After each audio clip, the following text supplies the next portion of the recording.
Hello, everyone. This is Dr. Steve Greer, and I am very pleased to be here with you all tonight.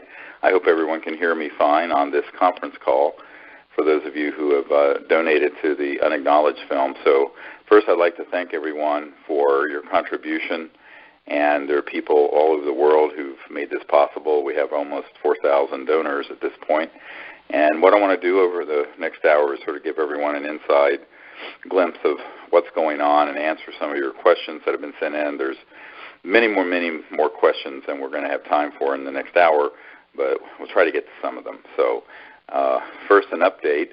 We are in the phase right now where we're doing the post-production, and we've really been at this about 4 or 5 months after we got funding in place. So some of the exciting things that are happening with this film, as many of you know, there's been a number of leaks through WikiLeaks of the John Podesta emails with Edgar Mitchell, who I introduced to the subject, and we'll talk about that a little bit later. We're going to feature some of this in the film. We're trying to get as much in that's current as possible. The other big news is that we have in the category of new witness testimony that will be in here that the public has never seen. There's an Air Force Office of Special Investigations, Lieutenant Colonel, who was at Kirtland Air Force Base, and we did a 3-hour interview with him in Albuquerque, New Mexico, in this production phase of the film this summer. And during that interview, I was able to get him to admit to not only the government's involvement in keeping these projects secret in counterintelligence programs, but that he and others in his department had provided cash payments to people in the media to get them to alter stories, stop stories, give him intelligence, etc.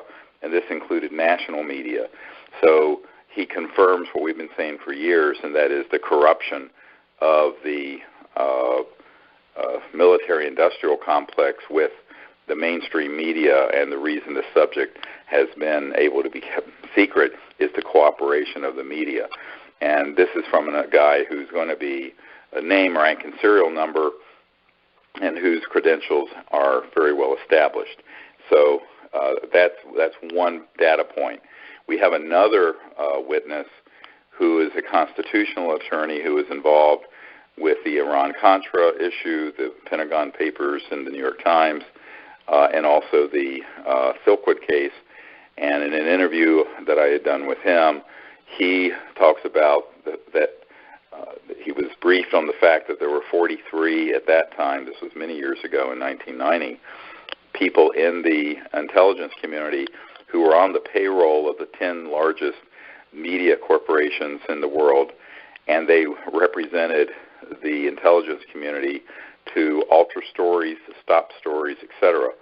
And so this is going to be, corroborating points with this Air Force intelligence, counterintelligence official, and the two of them do not know each other but corroborate that point. The other critical point, data point, that the Air Force intelligence officer provides is that he confirms that there is a false flag operation dealing with the UFO issue to hoax a threat from outer space. And he backs out of his commentary very quickly, and we capture this on camera, where he says that's still extremely secret, very top secret, and did not want to go into any details. But of course, we know from Werner von Braun's statement to Carol Rosin that they were going to hoax events, and have been for 60 years, to create a situation where people would be afraid of things from outer space to justify the militarization of space and to be able to convince the public there was a threat when there is none. The other important thing he confirms is the military and intelligence community and counterintelligence community involvement directly in hoaxing abductions and being involved in abducting humans to make it look like it was being done by ETs. And he confirms this, and of course, this is something we've known for many, many years, but have never been able to get a military official to go on the record, and he is going on the record with that information, which is explosive. So those are just sort of some of the things that are going to be covered in the film. Naturally, what everyone needs to understand with this movie, Unacknowledged, is that this is not being made for the UFO or conspiracy subcultures. It's being made for the general public. So we're having to take people from zero or close to zero in their knowledge base all the way up to this level of understanding how the intelligence community works, how unacknowledged special access projects work, who's behind it, what the agenda of the secrecy is, et cetera, and so on. It's a very tall order to do in an hour and 45 minutes or 2 hours in a feature film, but that's the task at hand.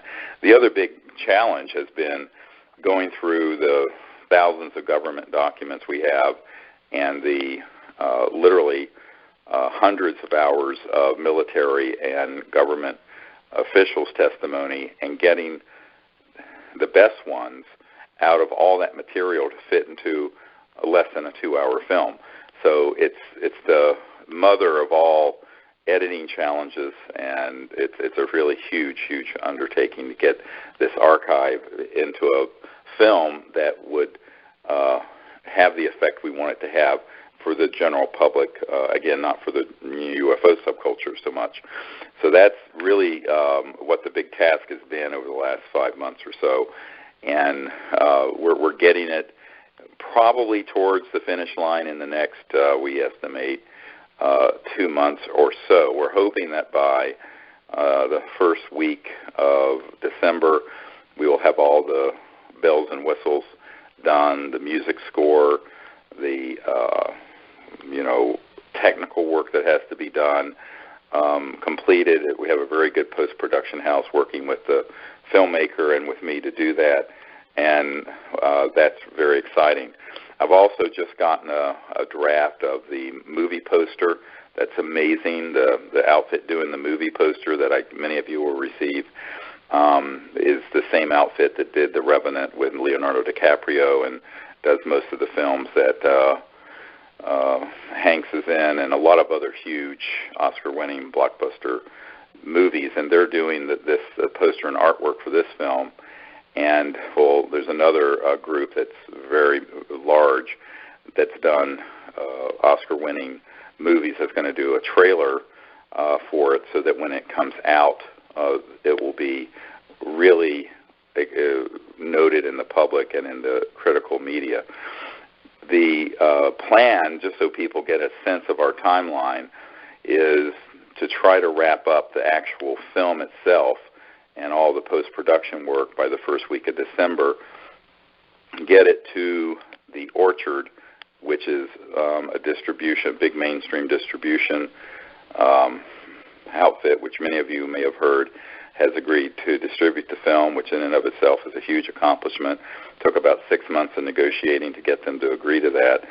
And that they are going to then need about 2.5 or 3 months before it's released to do all the preparation and the marketing and what have you. So we're looking at a release date probably late February to mid-March. Of course, that's not in stone, but that's what we're shooting for.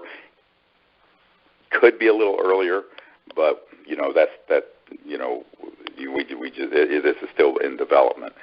So the premiere, those of you who would be coming to the premiere and to the after party in Los Angeles, that would be around that same time, late February into mid-March or so. So that's the timeline we're shooting for.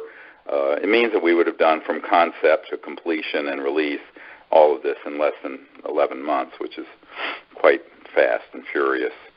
So that's the timeline, and of course it's subject to change because we keep having events happen where we're wanting to include new material. At some point we're going to have to end it, but because otherwise it would drag on forever.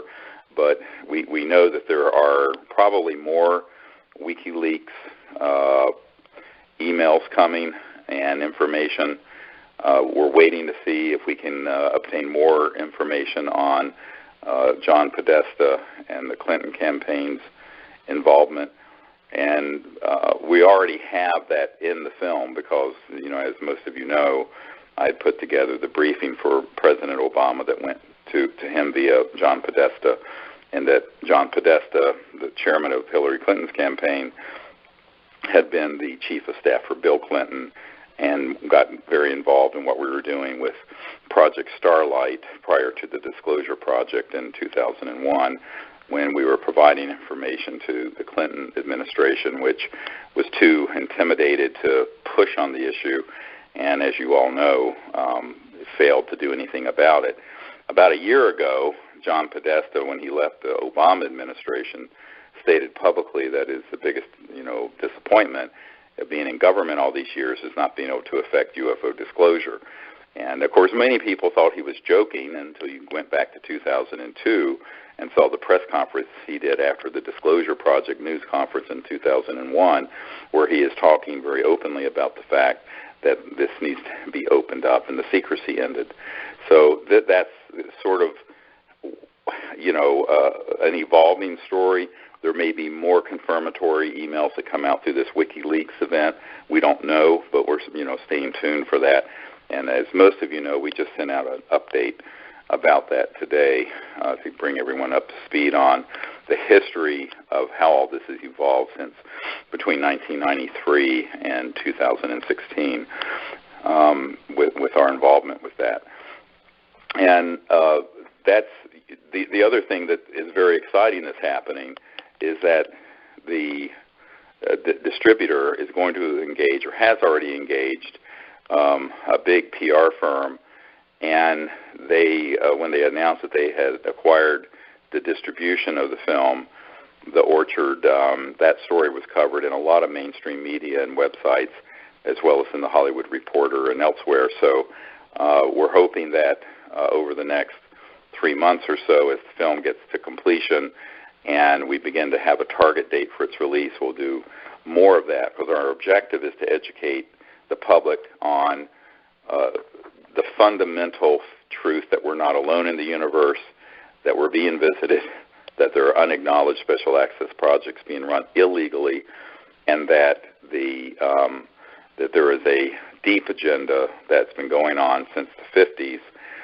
that are psychological warfare programs oriented towards convincing people there's a threat from outer space, because this would greatly benefit the current power structure that is militaristic and what Eisenhower called the military-industrial complex. And now that we have data points and whistleblower testimony admitting on the record that we are hoaxing a lot of the events that the UFO community thinks is ET, and it's man-made, which of course I've been saying for over 20 years, I think this is going to really become a bombshell as people begin to realize that this is being admitted to by a government official who had personal direct knowledge of it. The other thing that's very interesting, and this is probably going to be a separate release from the film, is because this interview, you have to understand, this one interview with this Air Force officer is 3 hours. And it was 3 hours chock full of jaw-dropping, amazing information. We're probably going to have a special feature that will be just that interview, because it's frankly, you can only put a talking head of one person for so many minutes in a feature film without frankly putting the general public to sleep, which you don't want to do. You want to have something that's fast-moving and diverse. But there's so much information in that interview that what our plan is as soon as this film is finished, to be able to do a special feature that can be released around the time after the film is released, very quickly, that would have the complete, unabridged interview with this Air Force intelligence officer. And, of course, there's some other material that's in the film that from our existing archive and documents, and we're still in the process of, as recently as 2 weeks ago, going around to see if there are any so-called free energy devices that are functioning and haven't been confiscated yet that can be featured in the film. Unfortunately, we have not found any that are currently operational and can be tested. Although, if you get on the internet, it looks like there are thousands of them, but in reality, there aren't. So that's something we're still in pursuit of. Whether or not anything will be identified between now and closure of the full production of this film is to be determined. So that's sort of a quick update on our schedule and some of the things that are breaking with this film. And again, I really appreciate everyone for supporting it.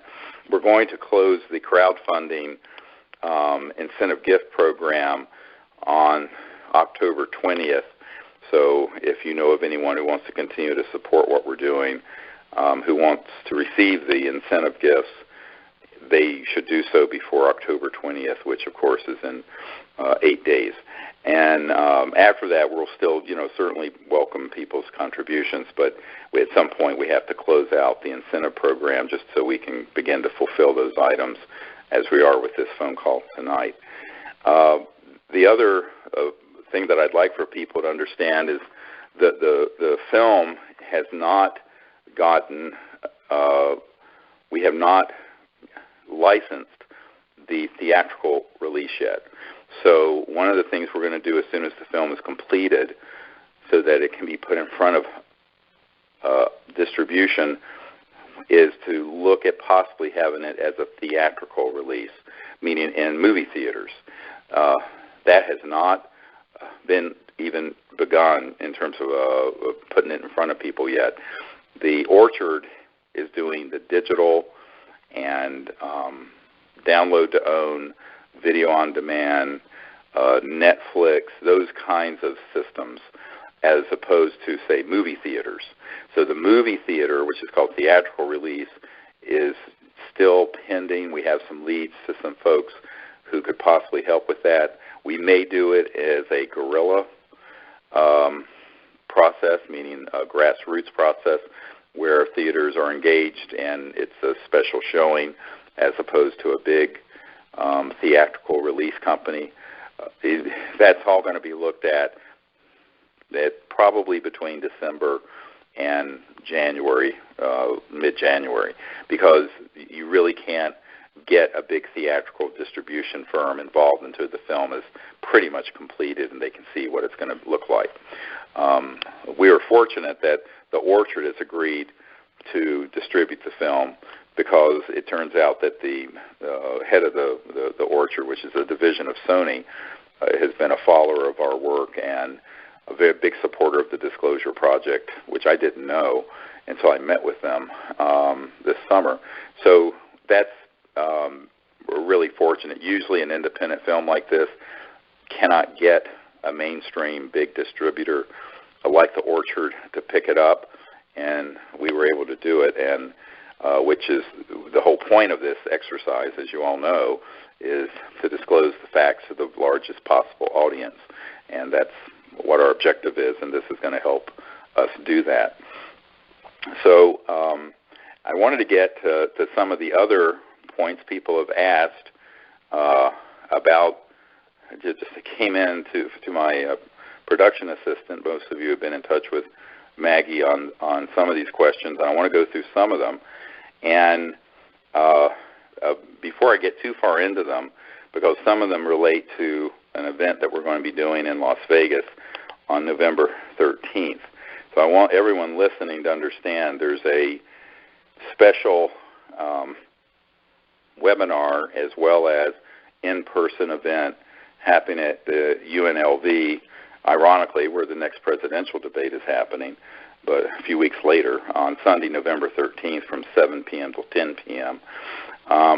And that is going to be a intensive for 3 hours on the cosmic false flag that will cover a lot of these issues of who has put in to the system since the 1940s and 50s the narrative and the agenda that has been laying the foundation for an interplanetary conflict, Why are they doing it? And very importantly, this is way beyond the scope of the movie Unacknowledged. What are the technologies being used? So what I'm going to go into on that webinar, which you're all invited to join, as well as if you can be there in person, even better, is at the Greenspun Auditorium. And we'll soon send out a notice about this. It's not up on our website yet. We've just now planned this event. And we're really wanting to go into very deep background on the electronic warfare systems that are behind a lot of experiences people have had, how consciousness affecting technologies, so-called quantum holographic electronics that affect awareness, have been developed since the 40s and 50s that have targeted people, that have induced abduction states, and what those technologies are, how they're doing it, which corporations are involved, what counterintelligence operations are involved, how they stagecraft it. And it's also going to go into a deep discussion of the so-called secret space program, what part of that is real, what isn't, what the experiences are that people such as Dr. Fred Bell, who's passed away, but who I knew very well, who was an MK Ultra baby. He was given by his parents at birth to the CIA as an MK Ultra baby to be indoctrinated as a genius, but also to be mind controlled, and what those programs entail and how long they've been going on. Now, if you Google MK Ultra, you'll see that there was a Senate hearing in the 70s by the Church hearings, and Senator Church was appalled because the MK Ultra was using LSDs and other hallucinogens. What did not come out during that hearing are the electronic warfare systems that interface with thought and consciousness that can induce, frankly, electronic hallucinations. And just to give you a sort of a sense of what's going to be at this webinar and that I'm going to present, in the early 1990s, I met a man who had developed in the intelligence community an electronic system that by 1956 would enable them to completely target people and give them experiences that were scripted. And this, of course, begins to explain a lot of the experiences that people like Corey Goode and Bill Tompkin and others that you've been hearing about have had. And these people have actually, like Dr. Bell, who is the great nephew of Alexander Graham Bell, by the way, were victims of these programs. But the programs were designed to create a sort of scripted Armageddon and have people have experiences that they truly believe are real, but that were completely scripted by the intelligence community. And most people have no idea of these capabilities. They need to know what they are. There are a lot of whistleblowers coming forward right now about this. And in fact, there's a whole organization dealing with the whistleblowers who have been in DARPA, in different corporations, et cetera, who have witnessed these sort of abuses. And the man that I met with in the 90s, who developed one of the early systems in 1956, so that was 60 years ago, it told me very directly that they could target someone and have them have an experience, and he used this as an example, where they had a conversation with their personal God, Jesus, Buddha, Krishna, Moses, whoever, and that the person would believe it, and that they would pass a lie detector test that it is real. And when you take that technological capability, and then the government documents we acquired that talk about the hoaxing and the psychological warfare value of the UFO subject and how easy it would be to move the public in the direction of a fear-based reaction to the ET presence. Now, a lot of people say, why would they want to do that? Well, you have to be able to acculturate people into hatred and fear to justify any war.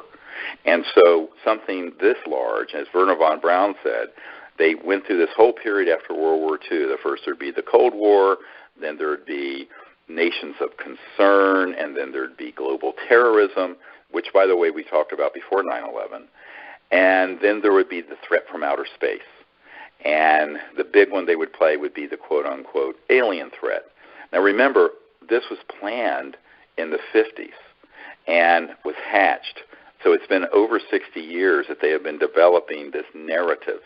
And so what this webinar is going to be about, and this lecture, for those of you who can come in person, is pulling the curtain back on the Wizard of Oz that's been pulling the levers and confusing and hoaxing things for over 60 years. And I think it's very important that this be done, because otherwise, with what's been happening with the WikiLeaks revelations, the fact that you have a major presidential candidate and her chief of staff, John Podesta and Hillary Clinton, talking on television interview shows about the UFO subject. Even the New York Times has reported some of this. It used to be completely banned. I'm concerned that they're actually ramping up the timeline to hoax the big one, something that would be a cosmic 9/11, a sort of cosmic massive false flag operation. And I think it's very important that we get, to the extent we can, a warning out to the public about this and what the agenda is and what the means and methods, as they would say in the intelligence community, are for hoaxing this sort of event. And so that's going to be a very detailed presentation. I hope those of you who can be there in person or join in on the webinar. So in terms of getting to some of these questions, I'd like to, the first one I'm going to take is someone asked, what can we, the American people, do to get Congress, the Senate, members of the armed forces, Vice President, and President to release all UFO, Area 51, and project information to the public and stop the secrecy that's been plaguing America all these years? Well, first of all, by supporting this project, you're doing that. Secondly, I think it's really important that, because with the social media now, that everyone post to their friends, colleagues, neighbors, whoever in their Facebook and Twitter and social media network, this information that we're sending out, and find your voice to speak about it. I'm very skeptical that the U.S. Congress or the President, even if they held a hearing, that they would be allowed to have the testimony of the truth tellers be added. They would probably be a dog and pony show. It would sort of be sort of a staged event, like all these committees have been. Now, I think it's important that they have a hearing, but I think people need to be prepared for the fact every time they've had one, it's been hijacked by the intelligence community and turned into a dog and pony show. So the reality of it is, we, the people, are going to have to do the disclosure, and then we hope as this takes momentum, there will be support coming from different governmental circles. But I think that the question betrays a certain assumption, and that is that the Congress and the President would have access to these unacknowledged special access projects, even if they had the courage and the intent to expose them. And what I have found since from 1993 until today is that most of the time, the people who are in key positions in the government and even key positions at the Pentagon who should have access to anything this sensitive do not. And when they try to get access, they're either completely turned aside or threatened. So the question becomes, how do you have the checks and balances required in a democracy?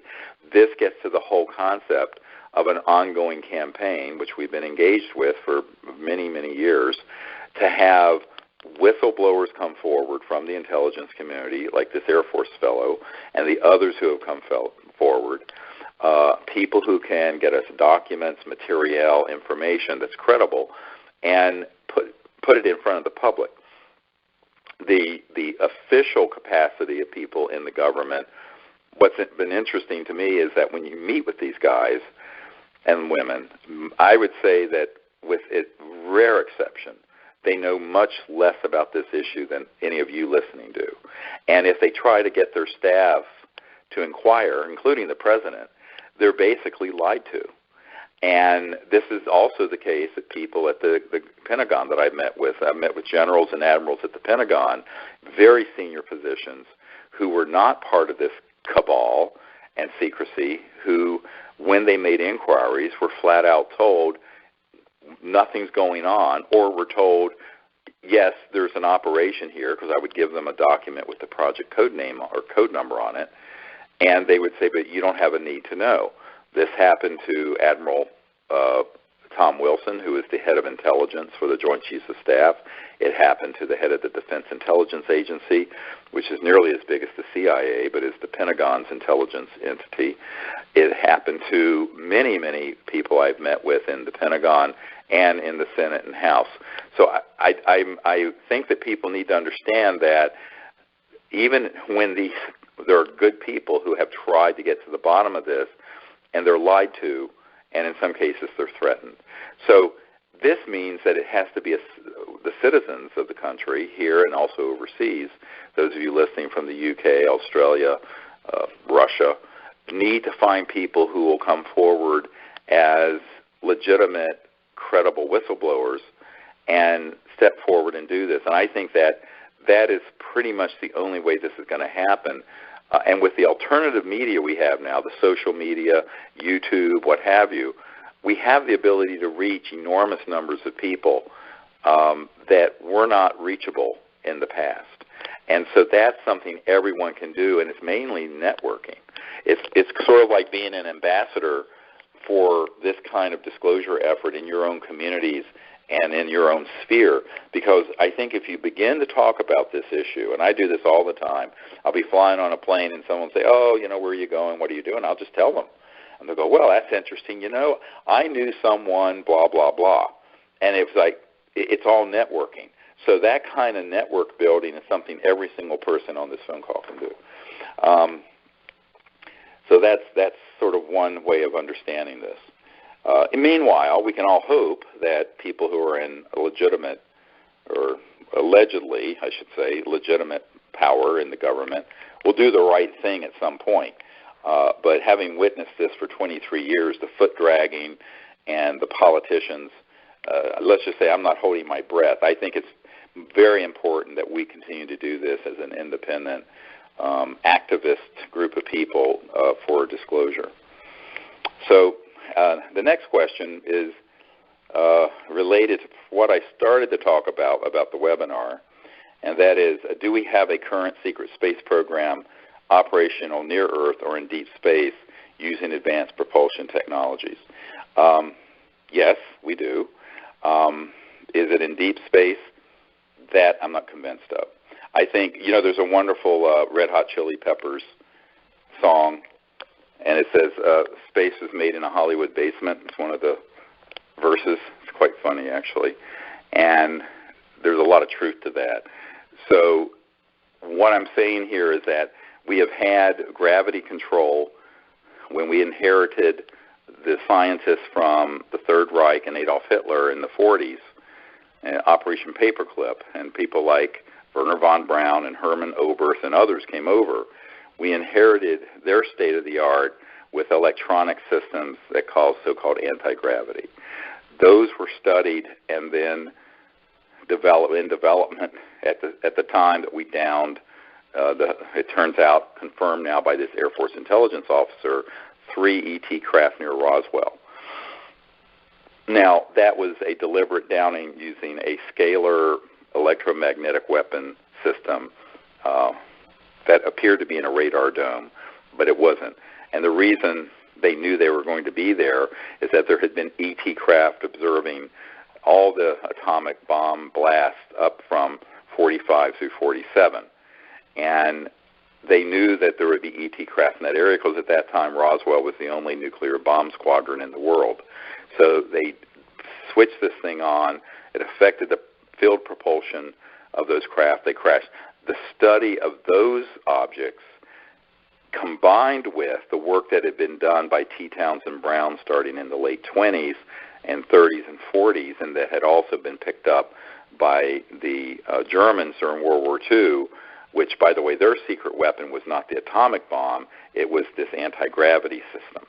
So all that came together between 1945 and 1955, and by 1954, we mastered gravity control, so-called anti-gravity systems, to a large extent.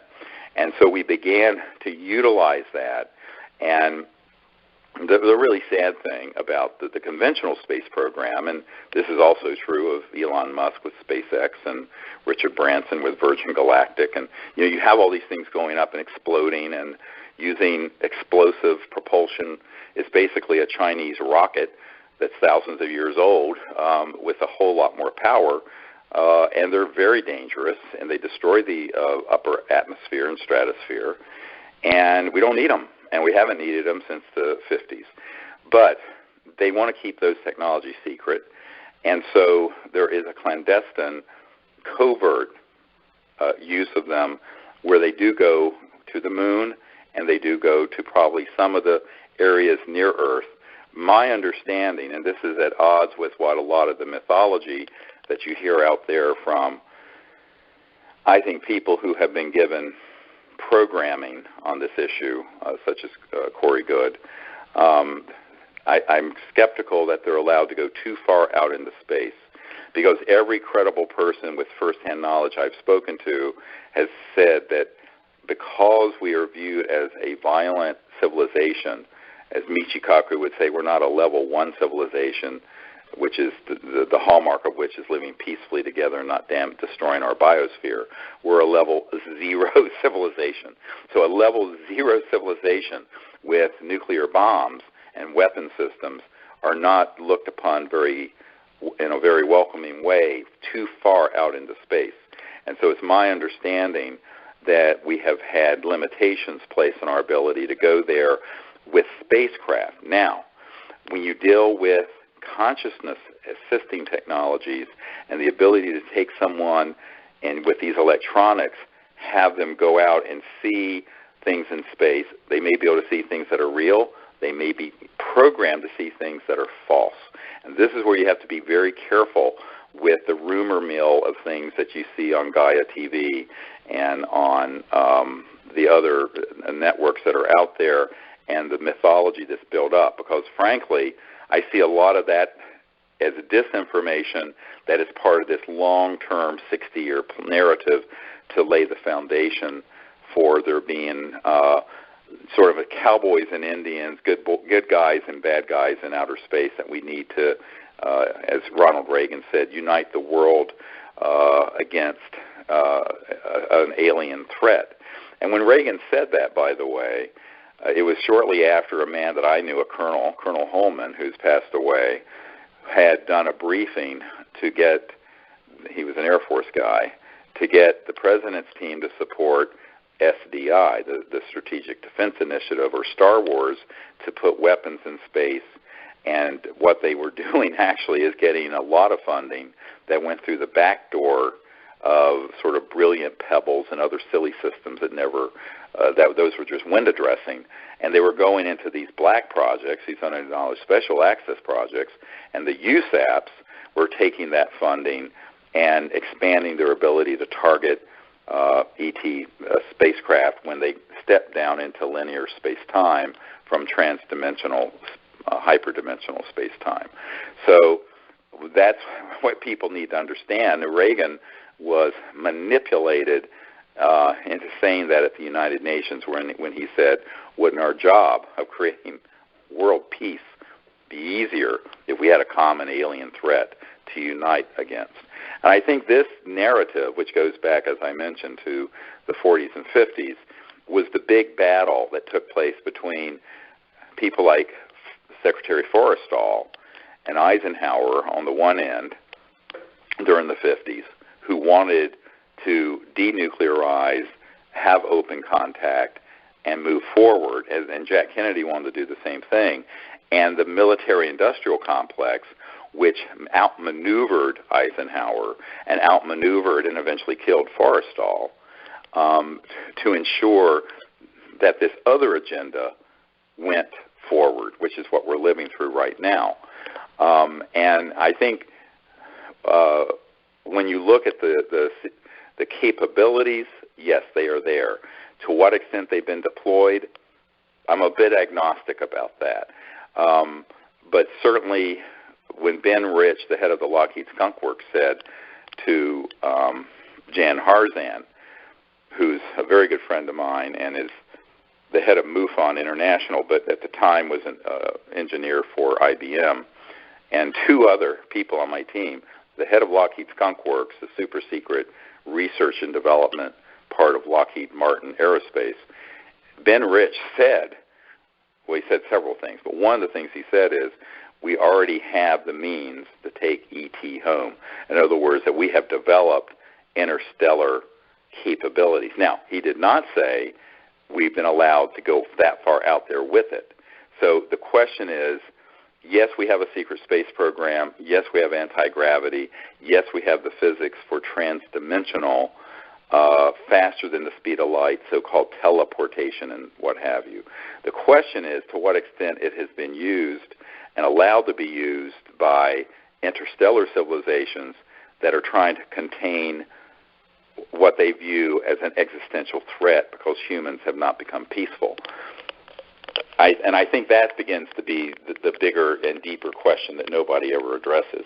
So these are the things that I want to go into in this webinar. It's way beyond the scope, of course, of this film. Maybe someday we'll do a film just on this, but that'd be so esoteric.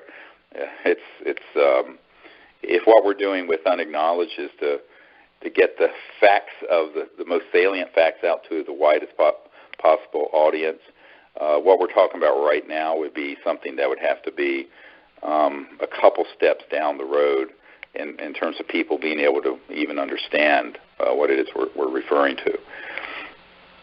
So another great question that came in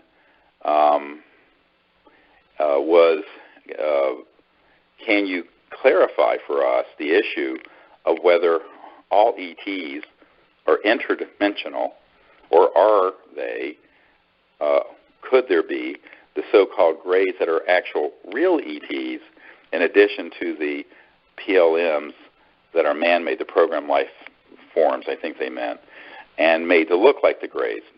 So what this question is relating to is a bit of confusion. I'd refer folks to the paper I wrote, I believe it was in the mid-1990s, called ETs and the New Cosmology, and where it goes through this whole discussion of interstellar civilizations that can reach other star systems. Well, what that means, all those civilizations are by definition inter- or transdimensional. What do I mean by that? It means that if let's say you're from a star system 1,000 light years from Earth, which is 1% of the distance to the Milky Way galaxy, our own galaxy. If you're going to go from your star system to Earth, even at the speed of light, it'd take 1,000 years, and then 1,000 years to go back. Same thing for communication. It means that all civilizations that are interstellar are, by definition, interdimensional. They have to go beyond the crossing point of light, which I write about, and when you cross that light barrier, which is a phased event with electronic systems, it's all electronics, magnetic field propulsion, you're then going through other dimensions, and you're dropping out of linear space-time. So instead of going in a straight line from 1,000 light years from here to Earth, you're basically dropping out of linear space-time and therefore compressing the travel, quote, time and distance so that you can be here. Now, when you then step down, as it were, into linear space-time around Earth, you're going to come through what's called the crossing point of light back into 3D or 4D if you count time. So all ETs that are here that are interstellar are, and it's all of them, also interdimensional. Now, to make things a little more confusing, people have experiences with interdimensional beings that are not ET. And what am I talking about? You might have an experience with, say, an angelic being, or your dead grandfather, or some poltergeist phenomenon. Well, that's someone in the so-called astral field of energy that can, under certain conditions, press into linear space-time and knock a vase off a table, or touch you on the shoulder. Now, those are intelligent beings that are in another dimension, but they're not from another star system physical planet. So while all extraterrestrial interstellar travel capable civilizations are interdimensional, not all interdimensional beings are extraterrestrial. You see what I'm saying? I mean, this is really a very important point, because there's so much confusion out there about this, because what happens, people will take an external phenomenon, and because the phenomenon is similar to a transdimensional ET, they'll confuse it with ET when it's actually something from another dimension altogether. So the reason I wrote that paper in I know nobody reads anymore, but being the professor here, people do need to read. So that paper is up there on our website, and it's in my first book. But it goes into some detail about this differentiation and the cosmology that involves space-time, interstellar travel, but also these other dimensions and how they're folded within each other, because that's how you reach discernment. Now, the questioner, I don't know who sent the question, was very correct in saying that then could it be that some of these so-called grays are real ETs and some may not be? Yes, because the intelligence community has been taking both the genetic material but also using stagecraft. In fact, this Air Force intelligence officer talked about taking guys who were some special forces, very small men, making them up to look like a gray, putting them on a man-made flying saucer with electronic warfare systems, and I know for a fact other chemicals and hallucinogens, and abducting people. And one example he gave was someone who was in an area of a classified facility where they saw something they shouldn't, and they sent this abduction squad out complete with man-made looking little grays. Now, to the casual person who knows nothing about these counterintelligence capabilities that have been in full development since the 40s and 50s, they would 100% be fooled that it was ET when it was 100% man-made. And this is the crux of the problem, is if we don't have discernment on this, they're going to be able to fool us. And it's sort of like The Who when they wrote, We Won't Be Fooled Again. And they wrote that after, we were fooled into Vietnam and all this stuff. Well, in fact, we have been fooled again. And we keep getting fooled. We were fooled on 9/11. We were fooled with the Iraq situation. And unfortunately, we're about to be fooled on the cosmic flag if we don't wake up and begin to learn what these capabilities are that are man-made that can simulate an ET event. And you have to remember 60 years and trillions of dollars of our funding have gone into this false flag capability. And so that's very, very important that everyone understand that. And so anyway, I'm trying to get through as many of these as I can.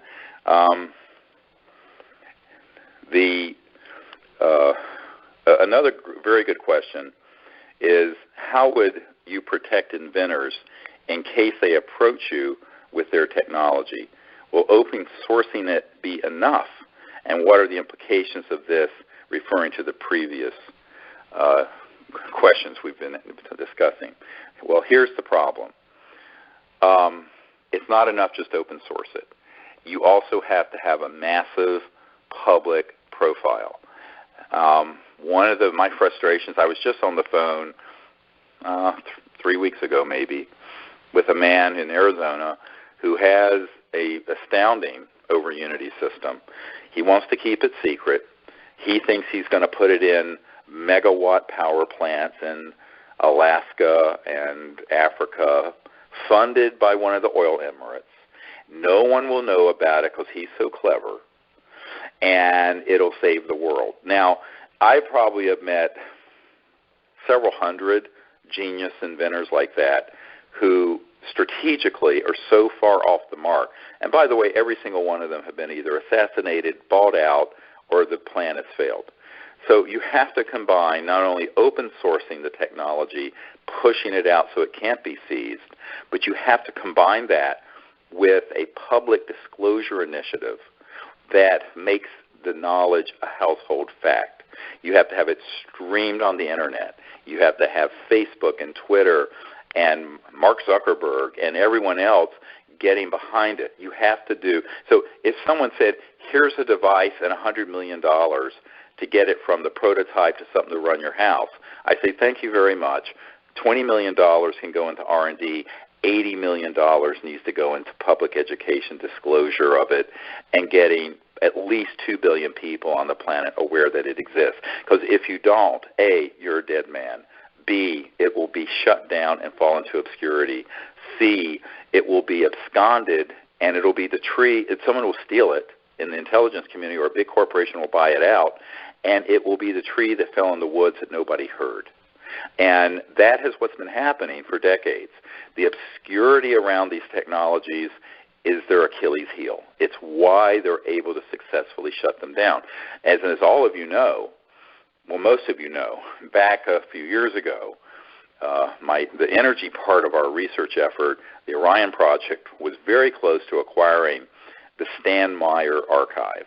And not only the archive, but the whole warehouse full of operational devices, including not only his water fuel car, but a toroid, donut-shaped object, that was 100% legitimate electromagnetic free energy that had a national security order placed on it in the 80s.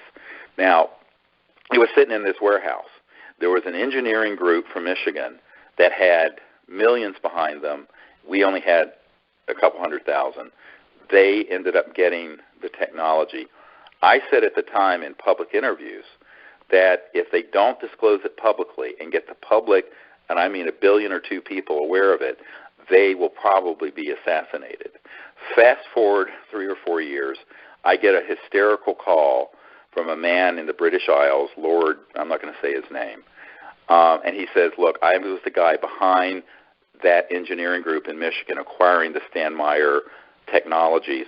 They've gotten it operational, but now all of their lives are being threatened. Can you help us? I said, well, I will try. And we had a very long talk. And what happened is that these guys were convinced that they could just get rich off this and do it secretively. So what they were going to do was flee the United States and go to an eco-friendly country. Newsflash, you can go to Mars, and these assassins are going to find you. So they did not want to follow my advice. I wrote a 3-page memo of what they needed to do instantly. Massively disclose the technology, have a large press conference, put it out there so it can be open sourced and reproduced at universities and people all over the world, and get it out and get it dispersed. Because if you de-target yourself, you're not going to be the target, because it's spread all over the world. This is what I've done with the Disclosure Project. One of the reasons I'm still alive. So they wouldn't follow that advice because, money is the root of all evil, and they were convinced that they just kept it secret and kept going, they'd be able to get rich quick and be the next Rockefeller of energy or something stupid. Well, I've had it confirmed to me a few months ago that those guys have all been killed. Now, that is tragic, and I'm quite sure the technologies have vanished, but it doesn't surprise me. When this whole thing went down, I predicted this would happen, but nobody would listen. So anyone listening, or if you know anyone who has one of these technologies who think they're going to outsmart the intelligence community and keep it secret, that they need to keep it small, that they're going to hide it in 15 different patents and no one will figure it out, that there are all these sort of crazy ideas, I can tell you every single one of those ideas will fail. The people will not succeed in getting it out. And the proof of it is that these technologies have been invented and disappeared for over 100 years. So the definition of insanity is doing the same thing over and over again, expecting a different result. Now, my frustration is that on a regular basis, every few months, I encounter somebody with an operational technology, or at least so they aver. But however, they refuse to follow the strategic advice, in which case there's really not much you can do about it, because they're going to fall into the same traps all these other inventors have done, going all the way back to the time of Nikola Tesla. So ultimately, you have to open source it, but at the same time, you've got to have it reproduced by credible people, and you need to get folks like Leonardo DiCaprio on your side, who's won his Oscar, and in his Oscar talk said, "I want to help save the environment." Okay, you need to get, and we can do that now. I can say we can do that now. We could, but trying to get the inventors or the investment group that has developed the technology to go along with that strategy, that has been the problem. So I'm hoping at some point someone will listen to our advice. I mean, I'm 25 years into this, meeting with folks all over the world. I have seen these technologies come and go, and they come, they begin to emerge, and then they vanish. The only ones that don't vanish are the ones that are frauds, and I'm not going to mention those on this phone call, but there are a bunch of them out there that are just complete hoaxes. And the legitimate ones are, unfortunately, fatally flawed in their strategic plan. They may have a prototype that works. They don't have a plan to get it out to the world. So that's what we have tried to put together. I continue to meet with people. I'm hoping someday, I was hoping it'd be this year, but it's looking less likely, we'll meet somebody with a legitimate system that can be independently tested, independently reproduced, and that can be massively disclosed and put out open source. We'll see, but no, to the person who asked the question, just open sourcing it would not be enough, because it would sit out there, and again, who would know about it? So you're going to have to engage a lot of high-profile people to get on your side. I just saw a great interview with Bono of U2, and there's a member of my team who's friends with him, and he was talking about his next big push is try to electrify the African sub-Sahara continent. But, of course, they don't have the funds and the ability to do it without this sort of zero-point energy. India has the same problem. It's $1 trillion or more just to get the power plants and the electric wires. But if you had a device that would run every village and house or business, you don't need the transmission lines. You don't need the power plants.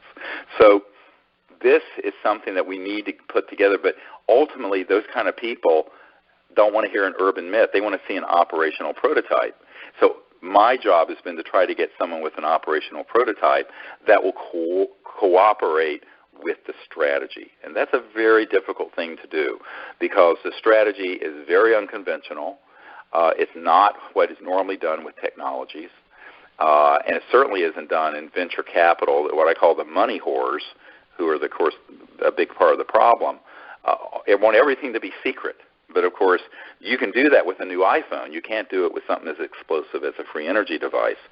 So the strategy that they try to replicate that works for a new software package or an app or an iPhone, you cannot apply that business thinking and strategy to something as disruptive as a free energy device.